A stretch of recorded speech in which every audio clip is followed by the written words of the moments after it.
वृंदावन स्थानत परिचर भो भोजना छादनाद्यैः वस्तु कोटि गुणम श्रुतम सकृतम वासो नवासादि भी। तुम्हें एक उपाय बता रहे हैं जिससे तुम्हें जल्दी लाभ मिल जाएगा कि जो वृंदावन वास कर रहे हैं भगवत प्रेमी जन, आप उनकी सहायता कर दो, परिचर्या कर दो, भोजनाच्छादन दी, उनके जल की व्यवस्था, भोजन की व्यवस्था, वस्त्र की व्यवस्था, वास की व्यवस्था, वस्तु कोटि गुणम श्रुतम सुकृतम वासोन्नवासादि भी। वस्त्र है, अन्न है, जल है, व्यवस्था उनके रहने की। तो बोले जो ऐसा करता है तो अन्य जगह से करोड़ गुना बढ़कर उसको यहां लाभ मिलता है। वस्तु कोटि गुणम श्रुतम सुकृतम, सुकृतम माने मतलब पुण्य। जैसे आप गांव में अपने 50 को भोजन पवावे और फिर संगम प्रयागराज तीर्थ में जाके भोजन, तो बहुत बड़ा अंतर हो गया। फिर काशीपुरी में, द्वारिकापुरी में, अयोध्यापुरी में, मथुरापुरी में, कांचीपुरी में, अवंतिकापुरी में, इनमें पवाएं तो उससे भी बहुत बड़ा अंतर पड़ा, बड़ा लाभ मिलेगा। लेकिन श्रीधाम वृंदावन में यदि वास करने वाले जन हैं, उनको भोजन है, वस्त्र है, उनके वास की व्यवस्था है, तो वस्तु कोटि गुणम श्रुतम सुकृतम वासोन्नवासादिवीर परिचर भोजनाच्छादनाद्यैः, उनकी परिचर्या, उनकी सेवा, भोजन है, जल है, वस्त्र है, आदि आदि जो उनकी वास में सुविधा देता है, बोले करोड़ गुना उसको लाभ हम प्राप्त होता है। वस्तु कोटि गुणम, 1 रुपया का करोड़ रुपया। ये किसको? जो अपनी वस्तु दान करता है। दूसरी बात, जो ये मान के कि प्रिया प्रीतम प्रभु की दी हुई वस्तु प्रभु के जनों में लग रही, तो उसे भगवत प्रेम प्राप्त होता है, उसकी नाम में रुचि हो जाएगी, उसकी प्रिया प्रीतम के ध्यान में रुचि हो जाएगी, उसकी भगवत चर्चा सुनने में रुचि हो जाएगी। वस्तु वही दी, फल 2 हो गए। एक हो गया प्राकृतिक फल, 1 रुपए का 1 करोड़ वापस मिलेगा, और एक हो गया कि वही वस्तु दी और भगवत प्रेम मिलेगा। नाम में प्रीति, धाम में प्रीति, लीला में प्रीति, प्रिया प्रीतम में प्रीति। पर एक अपना मान करके अर्पित करता है कि ये मेरी संपत्ति मैं दान कर रहा हूं, तो उसे करोड़ गुना बढ़कर मिलेगा। और एक तो दियम वस्तु गोविंदम तो भ्रमेव समर्पय, हे प्रभु आपकी दी हुई वस्तु आपको समर्पित कर रहा हूं। इससे उससे भगवत आराधना में रुचि प्रकट हो जाएगी, जो अत्यंत दुर्लभ बात है। यदि वो वृंदावन वास नहीं करता और वो वृंदावन वास की व्यवस्था करता है, वृंदावन वासियों की जो विरक्त भाव से वास कर रहे हैं, जिनके जीवन का उद्देश्य प्रिया प्रीतम है, उनके वास की व्यवस्था में कुछ सहयोग करता है, तो बोले तीर्थे वासी तुम स्वयं ही तरति दो सा यत तारेत, उसको डबल लाभ मिलता है। क्या? वो स्वयं तरता है, अपने परिवार को भी तार देता है। वृंदावन वास नहीं हो पा रहा तो भी उसे वास करने वाले से बढ़कर लाभ मिल रहा है, क्योंकि वास करने वालों की व्यवस्था कर रहा है वो। पर देखो 2 प्रकार का लाभ होता है, एक होता है लौकिक लाभ, एक होता है पारलौकिक लाभ। यदि आपने पारलौकिक लाभ का संकल्प करके संतों की सेवा शुरू की है तो खेल कुछ और होगा, जिसे तुम पहले समझ लो। और अगर लौकिक लाभ के लिए शुरू किया है तो खेल कुछ और होगा, उसको पहले समझ लो। एक पूज्यपाद उड़िया बाबा जी के निज जन हमें 25 वर्ष पहले मिले थे, महाराष्ट्र के थे वो, बाबा से संबंध रखते थे। परिक्रमा में मिले, बड़ा आनंद मिला क्योंकि अपने प्राण प्रिय बाबा के जन थे। तो उन्होंने घटना सुनाई चलते चलते, पानी घाट से लेकर चामुंडा मोड़ तक चर्चा ये चली थी। तो उनका बड़ा दिव्य धाम है, यहां के वासियों की सेवा का बड़ा दिव्य फल है। वो प्रसंग वशात याद आ रही, सत्संग में 1-2 बार सुनाया, पकड़ पाओगे तो याद आ जाएगा। तो एक बड़े धनी मानी दिल्ली के जन थे, घटना थी, फैक्ट्रियां थी, खूब धन, अकेला लड़का सब। उनको कहीं संतों के संग से बात लाभ की सुनने को मिली कि वृंदावन के विरक्त रसिकों का अगर सेवन किया जाए, सेवा की जाए, परिचर्या की जाए तो बहुत जल्दी लाभ मिलता है। तो उन्होंने प्रार्थना की वृंदावन में आकर कि कैसे सेवा की जाती, मुझे तो पता ही नहीं। तो उनका संतों को निमंत्रण दो और सुंदर भोग पवाओ, और उनको वस्त्र है, भेंट है, जो उनका आप कर सकें, फल फूल। अच्छा, ऐसा। तो उन्होंने पूछा कि आप चाहते क्या हो? तो उनका भगवान की प्राप्ति। बोले होश में बात करना, आप जो बात कर रहे हो बहुत बड़ी बात है, पीछे मत हटना। तो उनका प्राणों की बाजी लगाकर, भाई इस बात की पूर्ति के लिए हम तैयार हैं कि मुझे भगवान चाहिए। का तय करो साधु सेवा और तुम्हें भगवान मिलेंगे पक्का। अब वो वृंदावन के प्रेमी जनों की सेवा करते, 100-500 संतों को निमंत्रण देते, सब पवाते। धीरे धीरे इतना संतों से प्रेम हो गया कि प्रार्थना की कि दिल्ली में हमारे घर को पावन करो। तो प्रति महीने बस लाते, 2 बस, उनमें संतों को बैठालते, बहुत उत्सव मना करके वहां ले जाते, पवाते, अच्छी भेंट कपड़ा लता, फिर उनको यहां छोड़ने आते। ऐसा चलने लगा। वृंदावन में तो सेवा करते ही, खूब धन था, वो अपने घर भी ले जाते। एक दिन यही रमण रेती में बस खड़ी थी, ये घटना कोई कथा नहीं, यही रमण रेती में बस खड़ी थी। तो एक विरक्त संत जो कभी वृंदावन से बाहर ही नहीं जाते थे, कभी निमंत्रण में किसी के नहीं जाते थे, भिक्षावृत्ति से जीते, वो जाके बैठ गए। तो जब सब संतों ने देखा, कहा बाबा तुम्हें पता है ये दिल्ली जाएगी बस और वहां निमंत्रण है। कुछ नहीं बोले, बैठे थे। सबने सेठ से कहा तुम्हारी साधु सेवा सफल हुई। ऐसे विरक्त जो किसी का भी प्रतिग्रह नहीं लेते, भिक्षावृत्ति से जीते हैं, ऐसे अकिंचन महापुरुष पता नहीं क्यों, कौन सी कृपा उदय हुई कि वो आपके घर दिल्ली आए हुए हैं। वो बैठे पंगत में, पाए, और जब वो सामने भेंट देने आए तो बोले ये भेंट लेने नहीं आया हूं, तुझे लेने आया हूं, चल वृंदावन। उनका बाबा मैं तो वृंदावन जाता ही रहता हूं। और वो बस चल वृंदावन, चल वृंदावन। तो बाबा वो तो वृंदावन जाता ही रहता हूं, अभी चल सकता हूं आपके साथ। पर वो और उत्तर नहीं, चल वृंदावन। अब संतों की एक अलग भाषा होती है, उससे समझना कठिन। भेंट नहीं ली, चल वृंदावन। सबको भेंट दी, फिर सब बैठे, विदा हुए, आए। उसी दिन एक्सीडेंट हुआ और उनका पुत्र राधे श्याम। अब हाहाकार मच गया, क्योंकि वही उनके ऐश्वर्य का अधिकारी था। भारी अंदर उच्चाटन पैदा हुआ, कुछ अच्छा न लगने लगा। साधु सेवा, भगवत भाव सब पानी में। बड़ा निष्ठा रखना मुश्किल है। जब ये खबर वृंदावन आई तो वही संत गए जो हमें चर्चा सुना रहे थे, और जाकर उनसे कहा कि ए भाई, वो ऐसे नहीं आए थे, वो जो विरक्त आए थे, वो आपको भगवान की प्राप्ति कराने आए थे।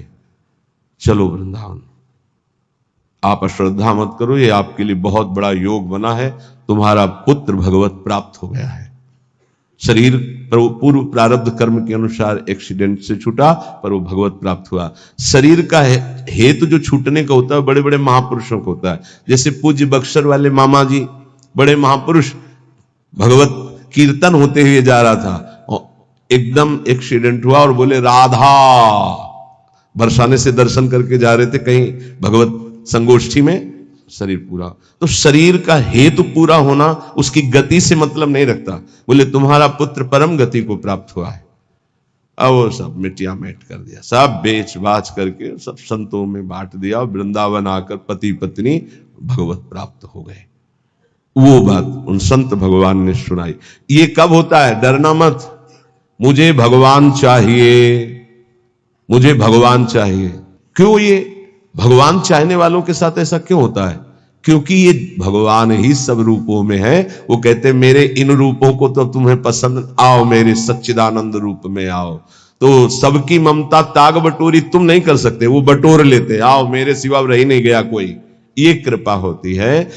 हे युधिष्ठिर, जिस पर मैं कृपा करता हूं उसका सबसे पहले प्रियजनों से वियोग कराता हूं और धन का अपहरण कर लेता हूं, और किसी का भी किसी योग्य न रखकर, किसी काम लायक न रखकर उसे ऐसा कर देता हूं कि सिर्फ मेरा ही भरोसा, मेरा ही आश्रय। तो एक शब्द में कहा, उसका सर्वनाश कर देता हूं। आओ होली खेलो। सर्वनाश की होली खेलना हो तो श्री कृष्ण से प्यार करना। डर गए ना?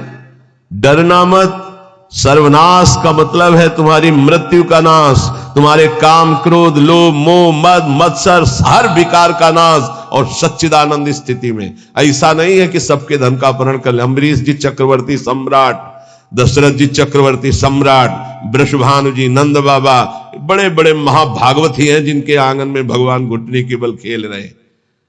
कभी कभी भक्तों के अनेक जन्मों के संस्कार को भस्म करते हुए माया समेट लेते हैं। यही माया है, मैं और मोर तोड़ते माया। तो यहां कह रहे हैं जो अपनी वस्तु मानकर दान करता है उसे करोड़ गुना बढ़। ये अच्छा लगता है, ये अच्छा लगता है। एक देव करोड़ भंजाओ, और दूसरा है आपकी वस्तु आपको समर्पित, वो सीधे आपको प्राप्त करेगा प्रभु को अनंत काल तक के लिए। महान वैभव संपन्न सुख संपन्न प्रभु के समीप, जो हमारे प्रीतम है, जिनके हम अंश हैं, वास्तविक जो हमारे संबंधी है। ये तो सब संबंध का नाटक है, वास्तविक सत्य संबंध हमारा प्रभु से है। तो श्रीपाद कह बहुत सुंदर उपाय बता रहे। साधु सकनो से, यदि तुम ऐसा कर सको, संपूर्ण संसार स्वाप्निक है, इसका त्याग कर प्रिया प्रीतम का ध्यान करो। बोले बड़ा कठिन, कैसे करूं? बोले आओ वृंदावन रसिकों का संग करो, तन नाम जप, उनका नाम जप करो, नाम कीर्तन करो, लीला कथा सुनो, तुम्हारी प्रीति हो जाएगी प्रिया प्रीतम में। बोले बहुत कठिन है, इसमें भी मन नहीं लगता। तो फिर ऐसा करो, जो वृंदावन वासी विरक्त जन उनको भोजन कराओ, उनके वस्त्र की व्यवस्था करो, उनके वास की व्यवस्था करो, उनके वास की सुविधा दो। वस्तु कोटि गुणम श्रुतम सुकृतम वासोन्न वासादि भी, वस्त्र और वासादि की व्यवस्था, भोजनाच्छादन की व्यवस्था। तो बोले वासी तू स्वयं ही तरते, वो स्वयं तर जाएगा। और दो तो स यत तारेत, और दो को तार देगा, आगे की पीढ़ी और पीछे की पीढ़ी, उनको भी तार देगा। प्रेमानंद रसात्म धामनि परे वृंदावने वासको, त्वाश्चर्याम वृषभानुजा प्रियरतिम प्राप्नोत्यनायासतः। अनायास उसे प्रिया प्रीतम के चरणों में प्रीति प्राप्त हो जाएगी, जो वृंदावन वासियों से प्रीति करते हैं। पूज्य श्री मथुरा दास जी के वचन, बहुत बड़े महापुरुष थे। वो कहते थे कि ए जी, हम तुमको एक गुप्त बात बताएं, तुम किसी वृंदावन वासी से ऐसा प्रेम कर लो कि वो तुम्हारी याद करे। वो भगत नहीं आया, बस जान लो कि प्रिया प्रीतम जरूर तुम पर रीझ जाएंगे। कोई यहां का वासी तुम्हारी याद कर ले। अब ऐसे नहीं कि हमारी याद कर लेना, ऐसे आचरण करो कि वो तुम्हारी याद करे, ऐसी प्रियता बढ़ाओ कि वो तुम्हें अपना कहे। अच्छा, बहुत दिनों बाद आप दर्शन दिए, कई बार याद आया, आपकी स्मृति आई। अहो भाग्य, धाम में बैठकर भजन करने वाले आपकी याद करें। ये पूज्य मथुरा दास जी कहते थे, तुम ऐसा अपनापन करो किसी वृंदावन वासी रसिक से कि वो तुम्हारी एकांत में सेवा का स्मरण करके याद करे। तुम्हारे आचरण, तुम्हारा स्वभाव, तुम्हारी भजन पद्धति, तुम्हारा अपनापन, वो एकांत में तुम्हें याद करे। तो कह रहे प्रेमानंद रसात्म धामन परे वृंदावने वासकस्त्वाश्चर्याम वृषभानुजा प्रिय रतिम। आश्चर्य की बात, प्रियाजू के चरणों में प्रेम प्राप्त हो जाएगा इन वृंदावन वासियों की सेवा से। और कहते प्राप्नोत्य अनायासता, इसके लिए तुम्हें कोई साधना नहीं करनी पड़ेगी, अनायास प्रेम की प्राप्ति हो जाएगी। निष्किंचनां कृष्ण रसे निमग्नां महानिरीहान जनसंग भीतां। पर सेवक जो निष्किंचन है, अकिंचन महापुरुष, जो प्रियालाल के अनुराग में रंगे हुए हैं, उन्हीं को निष्किंचन कहा गया है। प्रियालाल के सिवा जिनका कोई नहीं है, ऐसे कृष्ण रसे निमग्नान, जो प्रिया प्रीतम के प्रेम रस में निमग्न है, ऐसे की सेवा से प्रिया प्रीतम का प्रेम रस प्राप्त होता है। ध्यान रखो, छल कपट का भी बहुत राज्य है। यही पास में ही राजा था कंस, कहीं दूर नहीं था। तो अगर कृष्ण की नगरी है तो पास में कंस की भी नगरी है, उसका भी प्रभाव होता। जैसे आपने 100 रुपया दिया और उस 100 रुपये का किसी ने मदिरा पान किया, जिसको दिया, अब वो आपके सुकृत नष्ट हो जाएंगे। बहुत धन देने के लिए पात्रता की अत्यंत आवश्यकता है, बिना पात्र के धन मत दीजिएगा। भोजन के लिए पात्र और वस्त्र के लिए, इसके लिए नहीं सोचना। जैसे कोई ठंडी में कांप रहा है तो पात्रता नहीं देख रही, भोजन भूखा है उस पवा दो, पात्रता नहीं देखनी। हमारे सामने भोजन पाओ बैठ के, हम तुम्हें जितना पाओगे पवा देंगे। सर्दी है, ये लो कपड़े ओढ़ लो, ठीक है। लेकिन जब रुपया देने की बात आवे तो बहुत होश में देना चाहिए कि उस रुपये का क्या करेगा। निष्किंचना नाम कृष्ण रसे निमग्नान, बहुत छल है। कोई बिरला, सैकड़ों में कोई बिरला एक ऐसा जो भगवान के मार्ग में विशुद्ध चलना चाहता, नहीं तो ये माया ऐसी बुद्धि भ्रष्ट कर देती कि वेश का दुरुपयोग और नौटंकी। अगर हम ऐसे को अर्थ देते हैं, ऐसी की व्यवस्था करते हैं, तो हम भी पाप के भागी होते हैं। इसलिए पात्र देख करके, ऐसा नहीं कि मनमानी, पात्र देख करके। भगवान के निज जनों के द्वारा कभी अभद्र व्यवहार नहीं हो सकता, ये बिल्कुल दिमाग में लिख लो। ऊसर बरसई तृण नहीं जामा, संत हृदय जिम उपज न कामा। जैसे ऊसर में तृण नहीं जमता, ऐसे संत के हृदय में अभद्र भाव नहीं आ सकता। भूल न देह कुमारग पाऊं, ये जो जीने के लिए इस वेश को स्वीकार कर लेते हैं, उन बहुत हानि हो जाती है। क्योंकि उनका उद्देश्य केवल रसेंद्री जनेंद्री इंद्रियों का भोग होता है, और बहुत बुरी तरह उपहास करते हैं इस वेश का। इसलिए यहां जहां सेवा की बात आई है, वहां एक शब्द और आ गया है, निष्किंचना नाम कृष्ण रसे निमग्नान। जो अकिंचन है, जिनका प्रिया प्रीतम किसी और कोई लक्ष्य ही नहीं है, श्री कृष्ण रसे निमग्नान, जो श्रृंगार रस महामाधुर्य रस वृंदावन का उसमें मगन है, ऐसों की सेवा बहुत सोच समझ के। ऐसा कहीं तुम्हारा कदम ना हो कि इस वेश से ही घृणा हो जाए, क्योंकि बहुत विचित्र खेल है। यहां समझ पाना बड़ा मुश्किल, बड़े बड़े धोखे में हो जाते हैं। दर्शन भक्त अनूप और रूप न शोभित प्रीति बिनु, और भरम भटकत भूप श्री हरिवंश कृपा बिना। सेवक जी कह रहे ऐसा स्वरूप है दर्शन का बाहरी, महापुरुषों के वचनों पर स्थित। हम बहुत सोच समझ कर संग करें, बहुत सोच समझ कर सेवा करें। श्री कृष्ण रसे निमग्नान, यहां धोखा नहीं है। जहां भगवत भक्ति है, जहां भगवत प्रेम है, पहली बात तो ये समझ लीजिए कि भगवान की प्रधानता रखने वाला मांग नहीं रख सकता, ये पक्की बात है। रोटी के सिवा, रोटी की मांग के हर संप्रदाय के आचार्यों ने अनुमति दी। भगवान शंकराचार्य अद्वैत सिद्धांत के, उन्होंने कहा भिक्षान्नम औषधम, औषधि की तरह भिक्षान्न से उदर पोषण। हमारे भूख लगेगो मांग खाऊंगो गिनो सांझ सवेरो, अन्यथा नहीं। ये धान की लोलुपता और श्री कृष्ण रस निमग्न, इसमें बहुत जमीन आसमान का अंतर है। बोले ठाकुर सेवा के लिए चाहिए, कब आदेश किया ठाकुर जी ने कि हमारे लिए तुम धन मांग करके लाओ? वो तो कह रहे मये वो मन आधत्सो मई बुद्धि निवेश है, मेरे में मन लगाओ, मेरे में बुद्धि लगाओ। है तुम्हारे पास तो चढ़ाओ, नहीं है तो एक अशोक का पत्ता लो और ऐसे लगा लो, सोने के मुकुट से भी बढ़कर ठाकुर जी राजी हो जाएंगे। पत्रम पुष्पम फलम तोयम ये में भक्त्या प्रेक्षति। समझने का विषय, कहीं अपने सत्संग में दान पुण्य की वार्ता नहीं होती, इसमें श्लोक आया, इसलिए उसको एकदम प्रकाशित करके कि हमें कहां सेवा करनी है। निष्किंचना नाम कृष्ण रसे निमग्नान और वासयितु, जो श्री कृष्ण रस में निमग्न होकर अकिंचन भाव से प्रभु में जैसे प्रभु रखे, जैसे प्रभु चलावें, जिनका उद्देश्य भगवत प्रेम, उनकी सेवा से वस्तु कोटि गुणम श्रुतम सुकृतम वासोन्नवासादि भोजनाच्छादनई, भोजन वस्त्र वास इनकी व्यवस्था से करोड़ों गुणा बनकर लाभ मिलता है, या भगवत भजन में रुचि होती। दो बातें अलग अलग। महानिरीहान जनसंग भीतान, ऐसे जो जन संसर्ग से डर करके एकांत में भजन में रहते हैं, उनकी सेवा मिल जाए, बड़े अहो भाग्य। वृंदावन स्थान वसनास्नाद्यैर सेवतयसो वसयेत तदीशो, सैया वस्त्र भोजन इनकी सेवा यदि हो जाए तो बोले वसेत तद ईशौ, यहां के ईश जो श्री प्रिया प्रीतम है उसके वशीभूत हो जाते हैं।